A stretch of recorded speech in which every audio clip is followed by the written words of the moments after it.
the lid off Iran's nuclear ambitions. In August of 2002, he made a stunning announcement to the world. Today I'm going to reveal to you two top secret sites of the Iran regime. This is the biggest secret of the Iranian regime in 2 decades.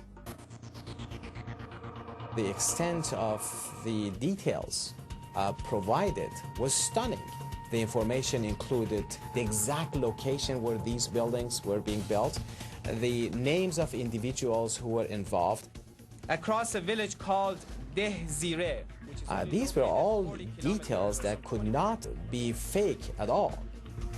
So Israel began to make plans that would have a great consequence on the U.S. as well. The Israelis have been planning the military option against Iran. It's just a question of whether they're going to have to exercise that option. In the spring of 2007, the U.S. sent Iran a warning of what could happen if it continued its nuclear weapons program. The U.S. positioned 2 giant aircraft carriers and their strike groups on station in the Persian Gulf, in the waters off Iran. You have to imagine that they have received a message. With 2 aircraft carriers, the United States would be able to bomb something in Iran 24 hours a day, 7 days a week. But even as it openly threatens Iran with a show of military force, the United States has been waging war on another front. It is a high-stakes clandestine war deep inside Iran. The aim, to secretly undermine the Iranian regime from within and try to topple the mullahs and Iran's president, Mahmoud Ahmadinejad. A very important part of this destabilization effort is being carried out by what we call special ops, the Special Operations Forces. What I've heard from very good sources in Pakistan is that we are inserting special operations units through Pakistan on the ground, but also we are now renovating 4 of our nuclear missile-firing submarines to drop off people on a barren stretch of coastline along the Straits of Hormuz. The plan to stir up ethnic tensions among Iran's minority groups. Iran is an empire, a Persian-dominated empire that has Armenian, Azerbaijani, Kurdish, Arab, and Baluch. Virtually all of them have at least some strain that is separatist and that is unhappy with rule by Tehran. They're going in to make contacts and get people to carry on destabilization operations, attacks on the Revolutionary Guard camps and units, blow up an electrical plant, sabotage of all kinds. The CIA channels money to buy weapons for some of the minorities, especially the Baluch, who straddle the Pakistani border, and the Iranian Kurds, who are connected to the Kurds in Iraq. We want to make trouble. We want to harass the regime as much as we can. We want the Baluch groups and the Kurdish groups to attack government units, stage ambushes. In February 2007, they succeeded when a bus carrying Islamic Revolutionary Guards was blown up by a group of Baluchi guerrillas, the Jundala. Another group that U.S. intelligence is secretly working with is the Iranian opposition group, the MEK, whose agents exposed Iran's nuclear program.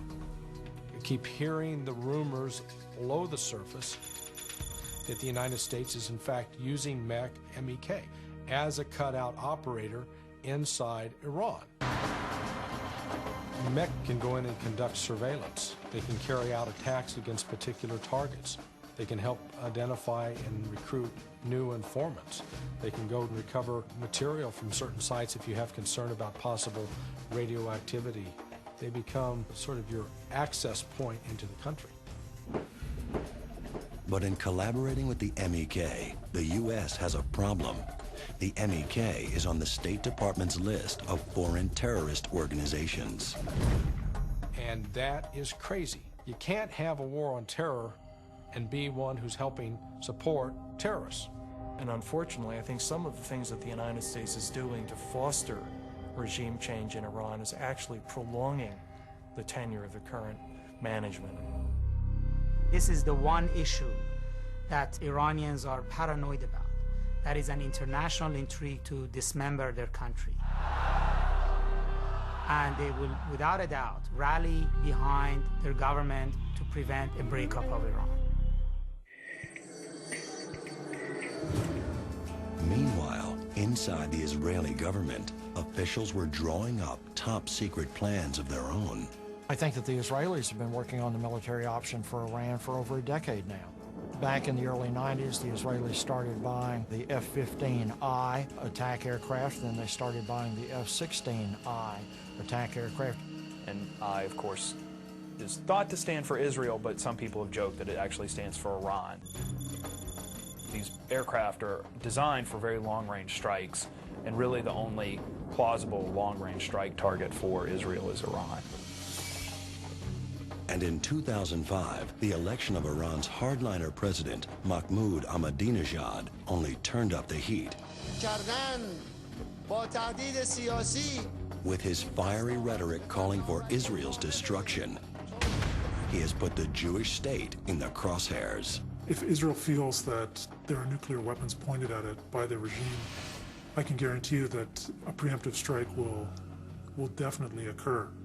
If Israel attacked Iran, it would not have been the first time that they had acted to preserve a nuclear monopoly in the Middle East. That happened in 1981, when Israel targeted the crown jewel of Iraq's nuclear program, the above-ground Osirak reactor at Tuwaitha. The Tuwaitha operation was very top secret. We were trying to read the tea leaves, actually, in government before it. What we didn't know is the Israelis had very, very good intelligence on what was going on at the site. And the Israeli red line for the raid against Tuwaitha was when it was going to go hot, when it was going to be actually loaded with fuel rods, because after that, hitting it would create a major nuclear accident. The Osirak raid damaged the reactor to the point that it couldn't really be repaired. It destroyed the core, it destroyed the containment dome.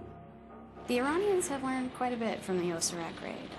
Number one is don't put all of your facilities together. So they have multiple facilities spread out across a wide part of their country. And the second lesson is to harden facilities. The Iranians, at least with their centrifuge facility, put it very deep underground with many layers of protection. But history may be about to repeat itself. Israel does have the military capability to destroy quite a bit of Iran's nuclear infrastructure. The Israeli plans are so top secret that no one outside of Israel has ever seen them. But some sources believe they may involve the bombing of at least 3 of Iran's nuclear sites. First is Natanz, which is a large uranium enrichment facility. Natanz is a very hardened target. It's very deeply buried. Reports are over 8 meters of concrete and rock. It has very thick concrete walls that are over 2 meters thick. This was built with the idea that it would be attacked.